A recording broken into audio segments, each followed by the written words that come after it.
வணக்கம். இது people English series. இந்த பிகினர் சீரீஸ்ல லெசன் 22 நம்ம பார்க்க போறதும் ஒரு பேசிக்கான கிராமர் லெசன் தான். ப்ரொனவுன்ஸ். சில சின்ன சின்ன விஷயங்கள், அதே சமயத்துல முக்கியமான விஷயங்களை நம்ம இந்த வீடியோல தெரிஞ்சுக்க போறோம்.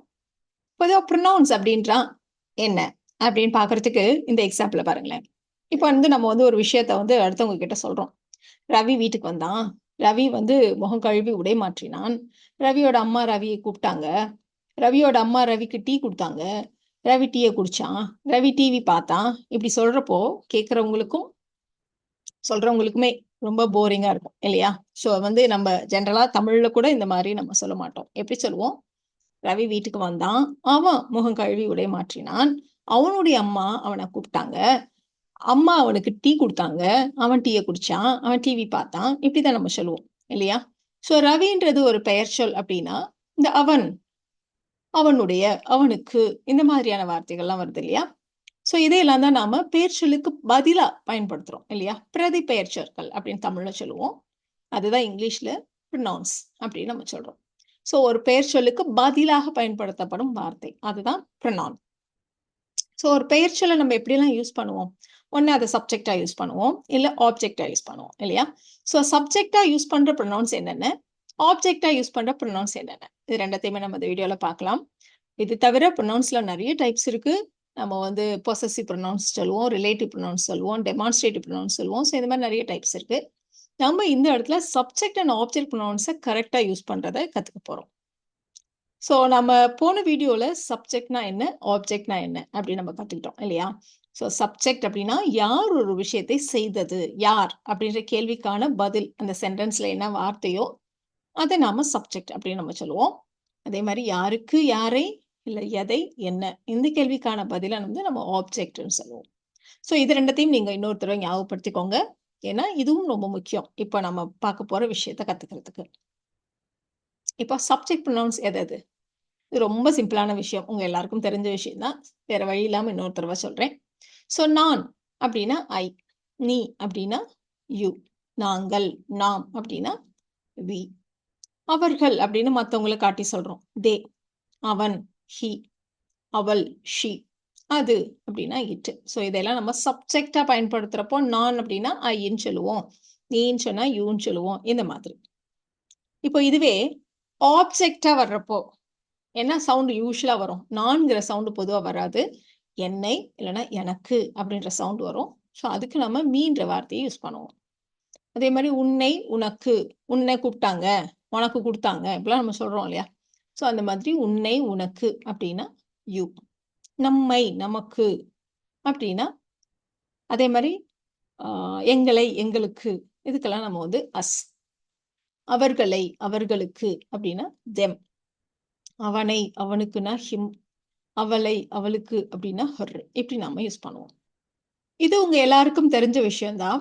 ஆனாலும் இதை இங்க சொல்றதுக்கு ஒரு முக்கியமான காரணம் என்ன அப்படின்னா, நம்ம சப்ஜெக்டா யூஸ் பண்றப்போ சப்ஜெக்ட் ப்ரொனவுன்ஸை தான் யூஸ் பண்ணணும். ஆப்ஜெக்டா யூஸ் பண்றப்போ ஆப்ஜெக்ட் ப்ரொனவுன்ஸை தான் யூஸ் பண்ணணும். அதை சொல்றதுக்காக தான் நம்ம இந்த லிஸ்ட்டை நம்ம இங்கே போட்டோம். இப்போ ஒரு எக்ஸாம்பிள் எடுத்துக்கலாம். இப்போ சொன்ன பேராகிராஃப்லேருந்தே ஒரு சென்டென்ஸ், ரவியின் அம்மா ரவியை அழைத்தார் அப்படின்னு நம்ம சொல்ல போறோம்.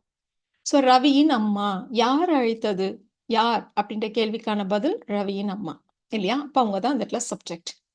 யாரை, யாருக்கு, யாரை அப்படின்ற கேள்விக்கு நம்ம இந்த இடத்துல ரவியை அழைச்சாங்க, ரவியை அப்படின்னு இருக்கு.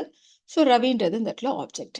ஸோ சப்ஜெக்டா சப்ஜெக்ட் ப்ரொனவுனை தான் யூஸ் பண்ணணும், ஆப்ஜெக்டா ஆப்ஜெக்ட் ப்ரொனவுனை தான் யூஸ் பண்ணணும் அப்படின்னு நம்ம சொன்னோம். ஸோ பேசிக்கா இந்த சென்டென்ஸ் அப்படியே நம்ம இங்கிலீஷ்ல சொல்றப்போ ரவிஸ் மாம் கால்டு ரவி அப்படின்னு நம்ம சொல்லுவோம்.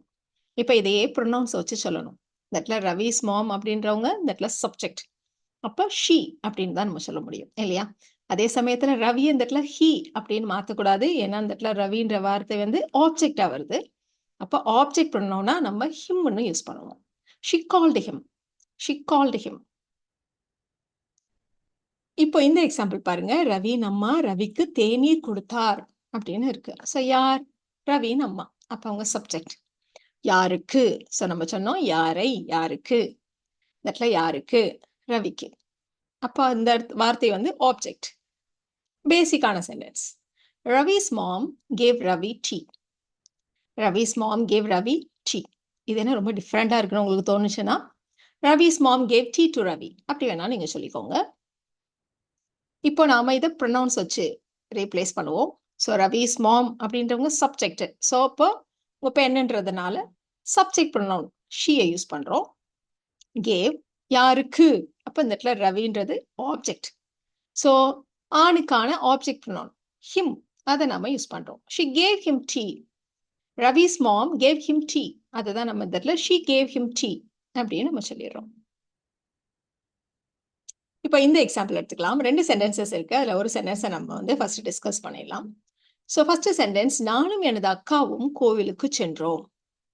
அவளும் அவள் சகோதரனும் வீட்டு பாடம் எழுதி கொண்டிருந்தார்கள். இந்த மாதிரி 2 சென்டென்ஸ் இருக்கு. இப்போ ஃபர்ஸ்ட் சென்டென்ஸ் எடுத்துக்கோங்களேன். நானும் எனது அக்காவும் அப்படின்றத நம்ம யூஷுவல் எப்படி சொல்லுவோம்னா, me and my sister went to the temple அப்படின்னு நம்ம சொல்லுவோம். Me and my sister went to the temple அப்படின்னு நம்ம சொல்லுவோம். இது கரெக்டா? இப்போ ஃபர்ஸ்ட் சென்டென்ஸை திரும்ப எடுத்துக்கலாம். நானும் எனது அக்காவும் கோவிலுக்கு சென்றோம். யார் சென்றது?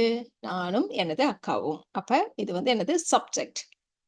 ஸோ சப்ஜெக்டா வர்றப்போ சப்ஜெக்ட் ப்ரொனவுனை தான் யூஸ் பண்ணணும். அப்ப நானும் அப்படிங்கிறப்ப நான் அப்படின்ற வார்த்தைக்கு ஐ. எனது அக்கா my sister. I and my sister. I and my sister. இப்போ நம்ம முக்கியமா கவனிச்சிருக்க வேண்டிய விஷயம் என்ன? மீ அண்ட் மை சிஸ்டர் இல்ல, சப்ஜெக்ட் ப்ரொனவுனை தான் யூஸ் பண்ணணும். அதனால ஐ அண்ட் மை சிஸ்டர், இதுதான் கரெக்ட். நீங்க நோட் பண்ண வேண்டிய முதல் விஷயம். 2வது விஷயம், ஐ அண்ட் மை சிஸ்டர் அப்படின்ற ஆர்டர்ல நம்ம யூஸ்வலா இங்கிலீஷ்ல சொல்ல மாட்டோம். தமிழ்ல நானும் எனது அக்காவும் அப்படின்னு சொன்னா கூட இங்கிலீஷை பொறுத்த வரைக்கும் நான்கிற வார்த்தை எப்பவும் 2வதா தான் நம்ம சொல்லுவோம். மற்றவர்களை சொல்லிட்டு தான் ஐ அப்படின்னு நம்ம சொல்லுவோம். அதனால மை சிஸ்டர் அண்ட் ஐ அப்படின்றது தான் கரெக்டான ஆர்டர். இது நீங்க கவனிக்க வேண்டிய 2வது விஷயம். ஸோ இந்த சென்டென்ஸை நம்ம எப்படி சொல்ல போறோம்? My sister and I went to the temple. My sister and I went to the temple. சரி, இப்ப நாம சொன்ன 2வது சென்டென்ஸ் எடுத்துக்கலாம். அவளும் அவள் சகோதரனும் வீட்டு பாடம் எழுதி கொண்டிருந்தார்கள் அப்படின்னு இருக்கு. எழுதி கொண்டு இருந்தார்கள். அப்ப வந்து கண்டினியூஸ் டென்ஸ்ல, பாஸ்ட் கண்டினியூஸ் டென்ஸ்ல சொல்ல போறோம். சரி, சோ யார் எழுதி கொண்டிருந்தது? யார்? அவளும் அவள் சகோதரனும். அப்ப இது வந்து சப்ஜெக்ட். அப்ப அவள் அப்படின்றதுக்கு நம்ம ஷீ அப்படின்னு போடுறோம். அவளுடைய சகோதரன் அப்படின்னு சொல்றதுக்கு ஹர் பிரதர் அப்படின்னு நம்ம சொல்றோம். இன்னொரு விஷயம், இந்த ஹர் வந்து ஆப்ஜெக்ட் இல்ல, இது வந்து ஒரு அட்ஜெக்டிவ். இதை பத்தி நம்ம அடுத்த வீடியோல பார்க்க போறோம். ஸோ இந்த இடத்துல ஷீ அண்ட் ஹர் சிஸ்டர் அப்படின்னு நம்ம சொல்றோம். சப்ஜெக்டா வர்றப்போ அவள் அப்படின்றத நம்ம ஷீ அப்படின்னு மட்டும் சொல்றோம். அவளுடைய சகோதரன் அப்படின்னு சொல்றதுனால ஹர் பிரதர் அப்படின்னு நம்ம சொல்றோம். இந்த இடத்துல யாரை, யாருக்கு, அதுக்கெல்லாம் இந்த இடத்துல எந்த பதிலும் இல்லை. ஸோ அதனால அதை விட்டுடலாம். ஸோ இந்த இடத்துல ஆப்ஜெக்டா நம்ம அவளை, அவளுக்கு, அதெல்லாம் இங்கே இல்லை. இப்போ நம்ம ஒரு டவுட் வரும். நானும் எனது சகோதரியும், நானும் எனது சகோதரனும் அப்படின்னு சொல்றப்போ நம்ம ஃபர்ஸ்ட் வந்து அடுத்தவங்களை சொல்லிட்டு அப்புறமா ஐன்னு சொன்னோம் இல்லையா? மை சிஸ்டர் அண்ட் ஐ அப்படின்னு நம்ம சொன்னோம். இந்த இடத்துலையும் ஹர் பிரதர் அண்ட் ஷீ அப்படின்னு சொல்லணுமா அப்படின்னா அப்படி இல்லை. மற்ற எல்லா இடங்களிலும், அதாவது ஐன்ற வார்த்தை வர்றப்பதான் மற்றவங்களை முன்னிறுத்திட்டு பின்னாடி நம்ம ஐன்னு சொல்லுவோம், கொஞ்சம் பொலைட்டா.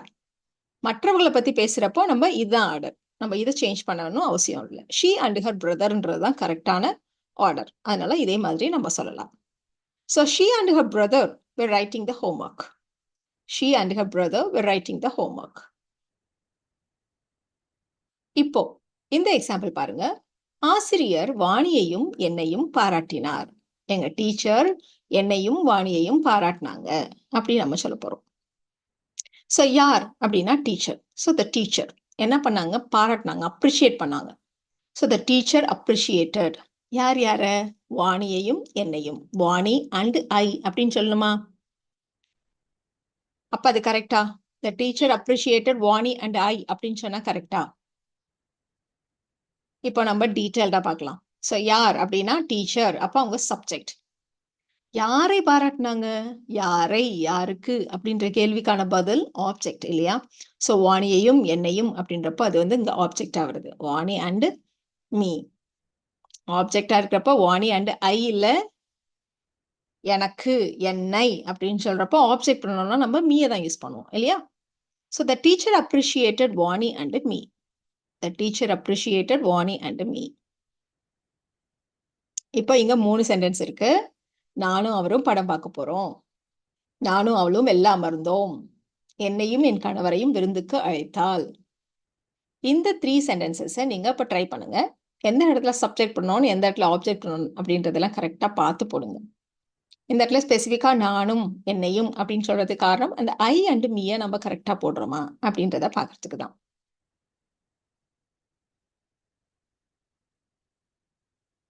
இப்போ முதல் சென்டென்ஸ் எடுத்துக்கலாம். நானும் அவளும் வெளியில் அமர்ந்தோம். சாரி, இது 2வது சென்டென்ஸா இருந்துச்சு இல்லையா? சோ நானும் அவளும் வெளியில் அமர்ந்தோம். சோ யாரு? நானும் அவளும். சோ யாருன்ற கேள்விக்கான பதில் சப்ஜெக்ட். அதுலயும் நான்கிற வார்த்தையை நம்ம எப்பவுமே மத்தவங்கள சொல்லிட்டு தான் நம்ம சொல்லுவோம். சோ அவள்ன்றத ஃபர்ஸ்ட் சொல்லிடலாம். she and I sat outside. she and I sat outside. அடுத்த சென்டென்ஸ், நானும் அவரும் இன்னைக்கு படம் பார்க்க போகிறோம். going to watch the movie. going to watch the movie. இப்ப நானும் அவரும். சோ அவரை சொல்லிட்டு தான் அப்புறம் ஐன்னு சொல்லணும். சோ அதனால அவர் அப்படின்றதுக்கு he and I. யூசுவலா ஐ பக்கத்துல am தான் வரும். ஆனா அந்த இடத்துல he and Iன்னு 2 பேரை பத்தி சொன்னதுனால are. he and I are going to watch the movie. he and I are going to watch the movie. இப்ப கடைசியா ஒரு எக்ஸாம்பிள் இருந்துச்சுல்ல, என்னையும் என் கணவரையும் விருந்துக்கு அழைத்தாள். யார் அழைத்தது? இந்த இடத்துல அவள்ங்கிற வார்த்தை இல்லை. பட் அழைத்தாள் அப்படின்னாலே அவள் அழைத்தாள் அப்படின்னு தான் அர்த்தம். சோ அவள் அப்படின்றது தான் இந்த இடத்துல சப்ஜெக்ட். சோ அதனால சப்ஜெக்ட் பண்ணணும். அவள்ங்கிறதுக்கு she. விருந்துக்கு அழைத்தாள், இன்வைட் பண்ணா, அதனால she invited.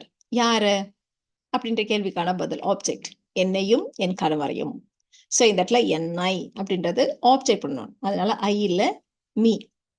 இப்ப இன்னொரு டவுட் கூட வரும். இந்த இடத்துலயும் மற்றவங்கள சொல்லிட்டு தான் மீங்கிற வார்த்தையை சொல்லணுமா அப்படின்ட்டு. அது வந்து ஐன்ற வார்த்தைக்கு தான். மீ எல்லாம் நீங்க வந்து வழக்கமான ஆர்டர்லயே போட்டுக்கலாம். So she invited me and my husband to dinner. So என்னையும் என் கணவரையும் அப்படின்றது object. me and my husband. She invited me and my husband to dinner. அவ்வளவுதான். ஸோ இந்த வீடியோல நாம subject pronounce and object pronounce பத்தி தெரிஞ்சுக்கிட்டோம். இந்த வீடியோ உங்களுக்கு யூஸ்ஃபுல்லா இருக்கும்னு நினைக்கிறேன். Thank you so much.